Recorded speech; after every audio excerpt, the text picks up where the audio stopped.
ఇంకిలా కాదని చెప్పి ఎలాగైనా మా నాన్నమ్మ చెప్పిన టిప్‌ని ఫాలో అయిపోదామని పొద్దున్నే నిద్ర లేచేసి ఇంక చూస్తున్నారా మా మినీ గార్డెన్‌కొచ్చేసి కూర్చున్నాను.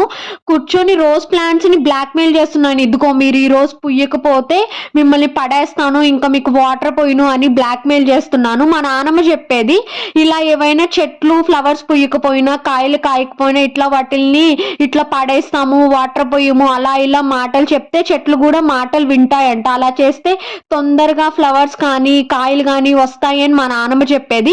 ఇంకా అదే రూల్ ని ఫాలో అయిపోదాం అనేసి నేను ఇంకా వాటిని బ్లాక్ మెయిల్ చేస్తున్నాను. ఇది ఎంతవరకు నిజమో నాకు తెలియదు కానీ మన మానవ ప్రయత్నం అయితే మనం చేసాం. ఇదిగో కనిపిస్తుందా, నేను రీసెంట్ గానే మెంతులు చల్లాను, చాలా పెద్దగా వచ్చేసాయి. మెంతుకూర కర్రీ నేను చేస్తాను మా అంటే మా అమ్మ భయపడి అమ్మ నువ్వు చేస్తే అసలు మేము తినలేము, నేను చేస్తాను నువ్వు తినని చెప్పింది. అట్లా ఉంటది మనతో. ఆగండి వెళ్ళిపోకండి. మా మినీ గార్డెన్ ఎలా ఉందో కమెంట్ చేయండి. దిష్టి అయితే పెట్టకండి ప్లీజ్.